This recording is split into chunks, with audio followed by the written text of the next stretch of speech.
আসসালামু আলাইকুম। আমি সাব্বির রহমান, পড়াশোনা করছি বুয়েটে। আজকে আমি তোমাদের কাছে নিয়ে এসেছি, দেখো তো কি, গবেষণা প্রক্রিয়ার বিভিন্ন ধাপ এবং হ্যাজার্ড সিম্বলস।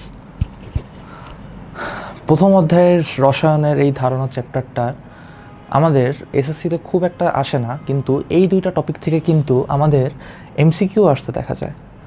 তো আসো আমরা আস্তে আস্তে আগাই। আচ্ছা, গবেষণা প্রক্রিয়ার বিভিন্ন ধাপ, দেখো তো কি কি আছে এখানে।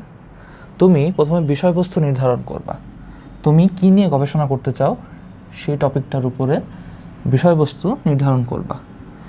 আচ্ছা, ধরো তুমি আম নিয়ে গবেষণা করতে চাও। আমরা কি জানি, আম হচ্ছে একদম সবুজ কালারের হয় না যখন কাঁচা থাকে। এখন তুমি চাও যে আমের উপরে তুমি এক বাংলাদেশের পতাকার মতো লাল একটা বৃত্ত হবে। এখন এই জিনিসটা তুমি তোমার গবেষণার টপিক হিসাবে সিলেক্ট করছো, ঠিক আছে। এখন আসো, তোমাকে জানতে হবে যে এই বিষয়ে আগে কি কি গবেষণা হয়েছে, অথবা এই রিলেটেড যে ইম্পর্টেন্ট তথ্যগুলো ওইগুলো কি কি, সেটা তুমি কোত্থেকে জানতে পারবা? বই বা পূর্বের গবেষণাপত্রের সাহায্যে। আচ্ছা, তুমি জানলে যে এর আগে এই বিষয়টা নিয়ে কাজ হয়েছে কি না। এটা জানার পরে কি করবা তুমি?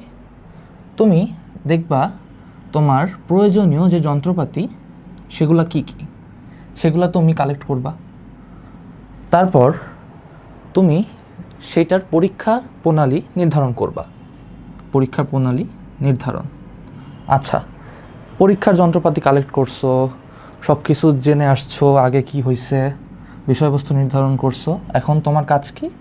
এখন তোমার কাজ পরীক্ষণ করা, তাই তো। এখন তুমি অ্যাকচুয়ালি দেখবা যে আসলে এটা বাস্তবে পসিবল কি না। আচ্ছা, তুমি দেখলা যে এটা আসলে পসিবল কি না, বিভিন্ন কম্বিনেশন করে তুমি দেখলা। এইবার ওইখান থেকে তো তোমার তথ্য সংগ্রহ ও তথ্য বিশ্লেষণ করতে হবে, কারণ তুমি তো বিভিন্ন ডাটা পাইছো, তাই না?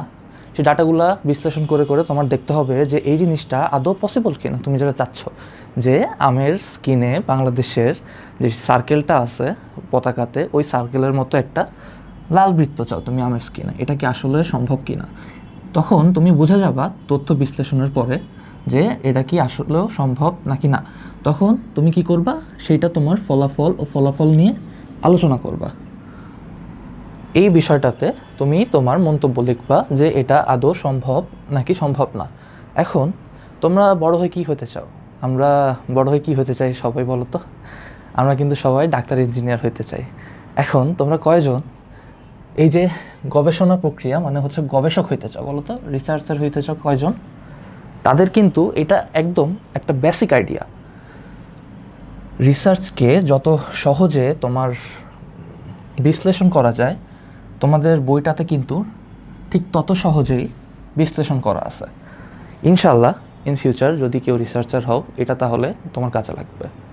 আর এখন তোমার এসএসসিতে কী কাজে লাগবে? এসএসসিতে দেখো, এই যে ফ্লোচার্টটা দেখতেছো না, তোমাকে বলবে যে কোনটার পরে কোনটা আসবে। ধরো তোমাকে দিল যে বিষয়বস্তু নির্ধারণ, তারপরে দিল ধরো যে এইটা, তারপরে দিল এইটা অপশন একে, আবার তারপরে তোমার অপশন দুইতে দিল ধরো এই যে এই তিনটা পরপর। তাহলে তুমি কোনটা চুজ করবা? অপশন 2। কারণ কি, তুমি জানো আগে বিষয়বস্তু নির্ধারণ করতে হয়, তারপরে বইপত্র ঘেটে তোমার জ্ঞান অর্জন করতে হয়, তারপরে প্রয়োজনীয় যন্ত্রপাতি আর পরীক্ষা প্রণালী নির্ধারণ করতে হয়। তাহলে তোমার উত্তর হবে অপশন 2। আচ্ছা, এটা গেল। এরপরে আমাদের কি আছে? এরপরে আছে আমাদের হ্যাজার্ড সিম্বলস। আমরা প্রায় প্রতি বছরই দেখি এই যে হ্যাজার্ড সিম্বলসগুলো থেকে একটা করে প্রশ্ন আসে, সেটা হচ্ছে এমসিকিউ। এখন হ্যাজার্ড সিম্বলস মানে কি বোঝো বলো তো আমাকে? তোমরা কি কখনো পেট্রোল পাম্পে ওই যে ট্যাঙ্কারগুলো দেখছো? ওইখানে কিন্তু তোমার এই যে দেখো, এই যে এই সিম্বলটা থাকে। এই সিম্বলটার নিচে কি লেখা থাকে বলো তো? দূরে থাকুন। তার মানে হ্যাজার্ড সিম্বলস মানে কি? এগুলো দেখলে আমাদের যথাসম্ভব সতর্ক থাকতে হবে, ঠিক আছে? আচ্ছা, তাহলে তোমাদের বইতে প্রথম হ্যাজার্ড সিম্বলসটা কী দেওয়া? বিস্ফোরক পদার্থ। বিস্ফোরক পদার্থ মানে কি? আমাদের ধরো গ্রেনেড বা যে সকল বিস্ফোরক পদার্থ আছে, সেটা দেখবা হালকা একটু যদি তোমার নাড়াচাড়া অথবা সামান্য যদি ফুলকির সংস্পর্শে আসে, তাহলে কি হয়ে যায়? এই দেখো, ফেটে যায়। দেখো এখানে হচ্ছে অনেকটা দেখাচ্ছে না যে ফেটে অনেক কিছু বের হয়ে আসতেছে, তো সেটাই হয়েছে। এর উদাহরণগুলো কী কী? TNT, peroxide, nitroglycerin. এখন পারঅক্সাইড কোনগুলা? এই যে H2O2, R2O2, এটা হচ্ছে হাইড্রোজেন পারঅক্সাইড, এটা হচ্ছে তোমার জৈব পারঅক্সাইড, আর এখানে দেওয়া আছে নাইট্রোগ্লিসারিন। আচ্ছা, আমরা কি করব? মুখস্থ করব। বিস্ফোরক পদার্থ কোন তিনটা? TNT, peroxide, nitroglycerine. আশা করি এর বাইরে তোমাদের আসবে না। এখন দেখো তো এখানে ঝুঁকিগুলো কী কী আমি কিন্তু অলরেডি বলে ফেলছি, বাট তারপরে একটু দেখো। আগুন লাগলে প্রচণ্ড বিস্ফোরণ হতে পারে, শরীর ও গবেষণাগারের মারাত্মক ক্ষতি হতে পারে। ধরো যদি একটা গ্রেনেড বা অথবা বিস্ফোরক কোনো একটা পদার্থ ফেটে যায় তোমার ল্যাবে, তাহলে কি হবে বলো তো? সব যন্ত্রপাতি নষ্ট হয়ে যাবে না? আসলে দেখার জন্য তুমি থাকবা কি না এটাও একটা বিষয়। আচ্ছা, তো আমাদের কি করতে হবে? সতর্ক থাকতে হবে, খুব সাবধানে নাড়াচাড়া করতে হবে, ঠিক আছে? আচ্ছা, আমরা তাহলে প্রথম হ্যাজার্ড সিম্বলটা কভার করলাম। আচ্ছা, সেকেন্ডলি আমাদের কি আছে? দাহ্য পদার্থ। ওই যে বললাম ট্যাঙ্কারের কথা। প্রধানত তোমার ফুয়েলগুলা এই দাহ্য পদার্থের ভিতরে পড়ে। তোমাদের বইতে দেওয়া আছে অ্যালকোহল আর ইথার। এটা একটু কষ্ট করে মনে রাখবা, এই যে দ্রুত আগুন ধরে যেতে পারে। এই জন্য কিন্তু তোমার ওই যে পেট্রোল পাম্প এলাকায় তোমার সিগারেট খাওয়া কিন্তু নিষিদ্ধ, বাট তাও কিন্তু অনেকে খায়। তোমরা দেখলে মানা করার চেষ্টা করবা। আচ্ছা, সতর্কতাও করণীয় কি? আগুন বা তাপ থেকে এই জন্য সবসময় আমাদের দূরে রাখতে হবে, ঠিক আছে? এরপরে আমাদের কি আছে? এরপরে আছে হচ্ছে বিষাক্ত পদার্থ। দেখো তো মানুষের খুলি না দেওয়া আছে, তাহলে বুঝো এটা কতটা ডেঞ্জারাস। এটার উদাহরণগুলো কী কী দেখো তো? Benzene, chlorobenzene, methanol. দেখো বেনজিন, ক্লোরোবেনজিন, মিথানল মুখস্থ করতে হবে, ঠিক আছে? এর ঝুঁকিগুলো কী কী? ওই যে বিষাক্ত প্রকৃতির। এখন এই বিষাক্ত পদার্থগুলো কি হয়? শরীরে লাগলে তোমার শ্বাস প্রশ্বাস বা ক্ষতের মাধ্যমে প্রবেশ করলে নানা ক্ষতি হয়। এখন কি ক্ষতি হয় এটা অ্যাকচুয়ালি জানার দরকার নাই তোমার, এতটুকু মনে রাখলেই হবে যে তোমার শরীরে লাগলে অথবা শ্বাস প্রশ্বাসের মাধ্যমে যদি প্রবেশ করে তাহলে তোমার শরীরে নানা ধরনের ক্ষত সৃষ্টি হয় এবং ক্ষতি হয়। আচ্ছা, তাহলে সতর্কতা কী কী হবে? Apron, hand gloves, safety goggles, mask, এগুলো আমাদের ব্যবহার করতে হবে, ঠিক আছে? এরপরে আছে কি আমাদের? উত্তেজক পদার্থ। এখন তোমরা আমাকে বলো তো তোমাদের কাদের হচ্ছে ডাস্ট অ্যালার্জি বা এরকম টাইপের জিনিসপত্র আছে? দেখো তো তোমরা রিলেট করতে পারো কি না। দেখো এই যে ডাস্ট বা ধুলাবালি, তোমার স্কিনে ধুলাবালি লাগলেই কিন্তু দেখবা তোমার অ্যালার্জি রিয়াকশন শুরু হয়। তো ওইটাই কিন্তু হচ্ছে উত্তেজক পদার্থ বা ইরিট্যান্ট সাবস্ট্যান্ট। আর কি কি আছে তোমার? লোকে অ্যাসিড আছে, ক্ষার আছে, নাইট্রাস অক্সাইড আছে। নাইট্রাস অক্সাইড কি? N2O। আচ্ছা, ওই যে ঝুঁকি ও প্রভাব, ত্বক, চোখ, শ্বসনতন্ত্র ইত্যাদির ক্ষতি করতে পারে। তোমাদের তো বলে দিলাম, তোমাদের তো মনে রাখতে তাহলে ইজি হবে। ত্বক, চোখ, শ্বসনতন্ত্র ইত্যাদির ক্ষতি করে। আচ্ছা, আমরা কিভাবে এখান থেকে সতর্কতা অবলম্বন করতে পারি? অ্যাপ্রন পরতে হবে, হ্যান্ড গ্লাভস পরতে হবে, সেফটি গগলস পরতে হবে। আগেরটার মতোই না? দেখো তো সেম দেখছো? আচ্ছা, ঠিক আছে। এরপরে আমাদের কি আছে? এরপরে আমাদের আছে স্বাস্থ্য ঝুঁকিপূর্ণ পদার্থ। দেখো তো এই যে একটা হিউম্যান ফিগার না, এটার মাঝখানে দেখো এই যে তোমার হচ্ছে ফোঁটা করে ফেলছে না অনেকটা, দেখো তো, দেখে বোঝা যাচ্ছে যে এটা হিউম্যান ফিগারের জন্য খুবই খারাপ। এখন কোনগুলা? Benzene, toluene, xylene. আমরা বেনজিন কোথায় যেন দেখে আসছিলাম বলো তো? তোমাদের কি মনে আছে? দেখো তো বেনজিন কোথায় দেখে আসছিলাম? বেনজিন দেখে আসছিলাম আমরা বিষাক্ত পদার্থ এখানে। বেনজিন আবার কোথায় দেখলাম? বেনজিন আবার দেখলাম স্বাস্থ্য ঝুঁকিপূর্ণ পদার্থে। আচ্ছা, তো এই পদার্থগুলার ঝুঁকি অথবা প্রভাব কি? ত্বকে লাগলে তোমার কি হয়? স্বল্পমেয়াদী বা দীর্ঘমেয়াদী ক্ষতি হয়। তোমার উত্তেজক পদার্থের ক্ষেত্রে কী ছিল? ধরো তোমার স্কিনে ধুলাবালি পড়লো, তোমার হালকা অ্যালার্জিক রিয়াকশান হইলো, তুমি ওষুধ খাইলা, ঠিক হয়ে গেল।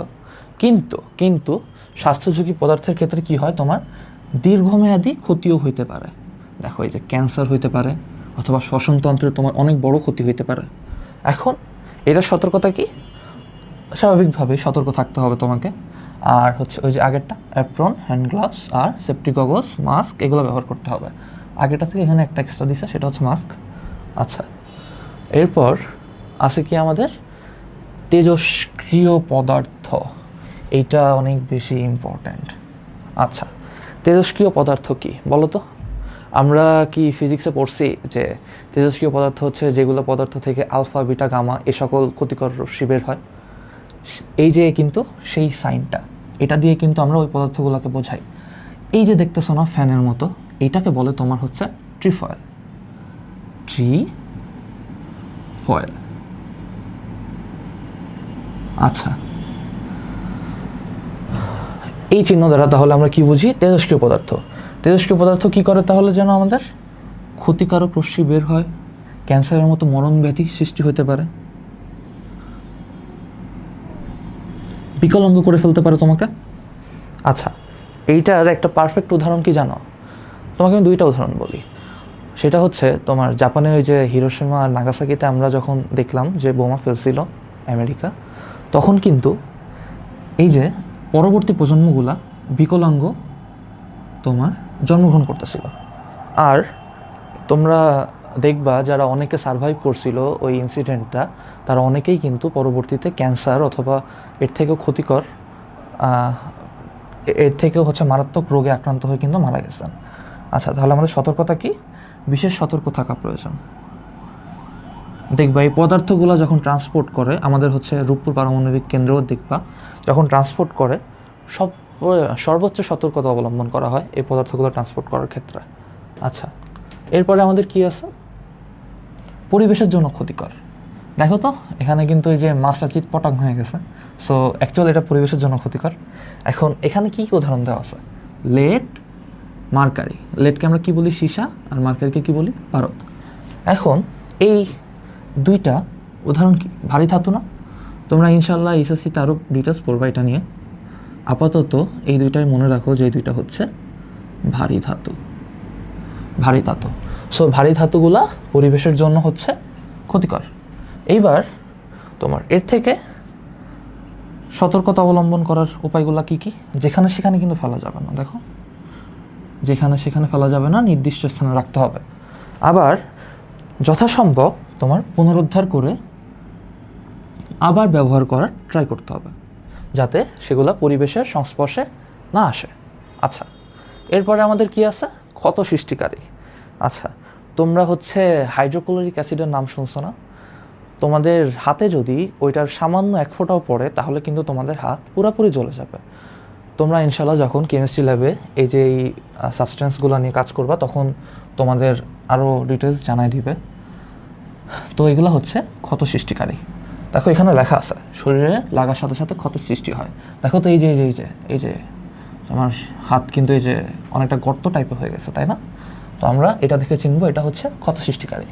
আচ্ছা, আবার দেখো শ্বাসের সাথে নিলে ভেতরের অঙ্গেরও ক্ষতি হয়ে যাইতে পারে কিন্তু, তাই তো? তাই হচ্ছে আমরা এই পদার্থগুলোকে সাবধানে ব্যবহার করব। ত্বক ও শ্বসনতন্ত্র রক্ষা করা, এই সাবধানে ব্যবহার কারণ কি? ত্বক ও শ্বসনতন্ত্র আমরা রক্ষা করতে চাই, এই জন্য আমরা এগুলা সাবধানে ব্যবহার করব। আচ্ছা, এরপরে কি আছে? আচ্ছা, এরপরে হচ্ছে আমাদের যেই উদাহরণগুলা, সেগুলা একটা স্লাইডে আমি নিয়ে আসার ট্রাই করছি। এখান থেকে ইনশাল্লাহ তোমরা একটা এমসিকিউ পাবা। দেখো, আবার একবার দেখো বিস্ফোরক পদার্থগুলো আমাদের কী কী ছিল? তিনটি ছিল। জৈব পারক্সাইড ছিল, নাইট্রোগ্লিসারিন ছিল। আবার দেখো দাহ্য পদার্থগুলো কী কী ছিল? দাহ্য পদার্থগুলো ছিল অ্যালকোহল, ইথার। আবার বিষাক্ত পদার্থ কী ছিল? Benzene, chlorobenzene, methanol. উত্তেজক পদার্থ কী কী ছিল বলো তো? সিমেন্ট ডাস্ট, লৌহ অ্যাসিড, ক্ষার, নাইট্রাস অক্সাইড। মুখস্থ হয়ে যাচ্ছে কিন্তু। স্বাস্থ্য ঝুঁকিপূর্ণ পদার্থ কি? Benzene, toluene, xylene. বেনজিন কি বলছিলাম? দুইটাতেই আছে। দেখো বেনজিন এখানেও আছে, এখানেও আছে। আচ্ছা, এরপরে আমাদের কি আছে? তেজস্ক্রিয় পদার্থ। তেজস্ক্রিয় পদার্থের ভিতরে কি কি আছে? Uranium, radium. আচ্ছা, এরপরে আমরা কি পড়ছিলাম? এরপরে আমরা পড়ছিলাম পরিবেশের জন্য ক্ষতিকর পদার্থগুলো কোনগুলো? Lead, mercury. তারপরে কি ছিল? ক্ষত সৃষ্টিকারী পদার্থ হাইড্রোক্লোরিক অ্যাসিড, আমি যেটা তোমাকে বলেছি। তারপর হচ্ছে সালফিউরিক অ্যাসিড, সোডিয়াম হাইড্রোক্সাইডের ঘনদ্রবণ। ঠিক আছে? তো এই উদাহরণগুলোই তোমাদের কষ্ট করে মনে রাখতে হবে। এরপরে আসো আমরা কয়েকটা বহু নির্বাচনী সলভ করি, ইনশাল্লাহ তোমাদের এটাতে অনেক বেশি সুবিধা হবে। বেনজিন কোন ধরনের রাসায়নিক পদার্থ? বলো তো, দেখে বলো। বিষাক্ত, স্বাস্থ্য ঝুঁকিপূর্ণ, নাকি দাহ্য, স্বাস্থ্য ঝুঁকিপূর্ণ, নাকি বিষাক্ত উত্তেজক, বিষাক্ত দাহ্য? দেখো তো কী ছিল? বিষাক্ত পদার্থ, স্বাস্থ্য ঝুঁকিপূর্ণ পদার্থ। তাহলে আমাদের অ্যান্সার কি? আমাদের অ্যান্সার হচ্ছে ক, বিষাক্ত ও স্বাস্থ্য ঝুঁকিপূর্ণ পদার্থ। আচ্ছা, এইবার নিচের কোনটি বিস্ফোরক পদার্থ নয়? দেখো, দেখে বলার চেষ্টা করো কোনগুলো ছিল আমাদের বিস্ফোরক পদার্থ। দেখো তো মনে পড়ে কি না? মনে পড়ে? টিএনটি, জৈব পারক্সাইড, নাইট্রোগ্লিসারিন, তিনটা কিন্তু পরপর দেওয়া আছে, দেখছো? পরপর কিন্তু নাও থাকতে পারে, তোমার কিন্তু মনে রাখার ট্রাই করতে হবে। তো এখানে 9 হচ্ছে কি? বেনজিন। আচ্ছা, এরপরে কি আছে দেখো তো, এটা কোন সাইনটা ছিল আমাদের? এটা আমাদের এই যে ওই যে হিউম্যান ফিগার ছিল না, মনে আছে? এটা কিন্তু ছিল আমাদের স্বাস্থ্য ঝুঁকিপূর্ণ পদার্থের সেই ফিগারটা। তাহলে কি হবে? ক্যান্সারের মতো রোগ হতে পারে, হ্যাঁ, ওকে। শরীরের স্বল্পমেয়াদী বা দীর্ঘমেয়াদী ক্ষতি সাধন হতে পারে, ওকে, এটা হবে। শ্বসনতন্ত্রের ক্ষতি সাধন করতে পারে, হ্যাঁ, অবভিয়াসলি। তাহলে আমাদের অ্যান্সার কি? আমাদের অ্যান্সার হচ্ছে 1, 2, 3। তাহলে হচ্ছে 4 নম্বর আমাদের অ্যান্সার। আচ্ছা, তোমাদের সাথে খুব শীঘ্রই আবার দেখা হচ্ছে নতুন কোনো ক্লাসে, ইনশাল্লাহ। সেই পর্যন্ত তোমরা কমেন্টে জানিয়ে যাবে যে হচ্ছে তোমাদের কী কী আরও জিনিসপত্র অথবা স্টাডি ম্যাটেরিয়ালস লাগবে। তো টাটা।